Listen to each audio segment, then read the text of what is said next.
స్వల్పమప్యస్య ధర్మస్య త్రాయతో మహతో భయాత్.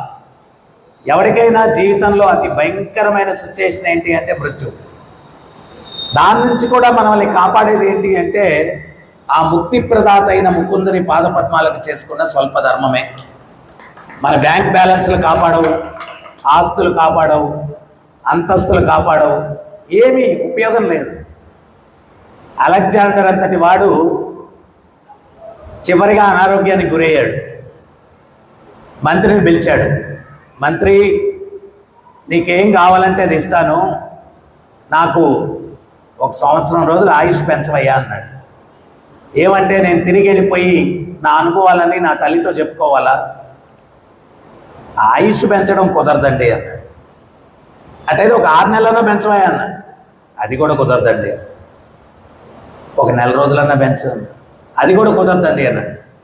15 రోజులన్నా పెంచితే నా అనుభవాలను అట్లీస్ట్ లెటర్ అన్నా రాసుకుంటాను మా అమ్మగారికి అన్నాడు. అది కూడా కుదరదన్నాడు. అటైతే నాకు చిన్న సహాయం చేసి పెట్టేవాళ్ళు. ఏంటది అన్నాడు. నేను పోయిన తర్వాత నన్ను పూడ్చిపెట్టేటప్పుడు ఈ 2 చేతులు బయట పెట్టి పూడ్చిపెట్టమని అడిగాడు. ఇది ఎందుకు అడుగుతున్నారు దొర అన్నాడు మంత్రి. ఏం లేదు, అలెగ్జాండర్ ది గ్రేట్ ప్రపంచాన్ని జయించాడు. ఆ శవపేటికలో నుంచి 2 ఖాళీ చేతులు చూసిన ప్రతి ఒక్క వ్యక్తికి సాక్షాత్కారం కలగాల.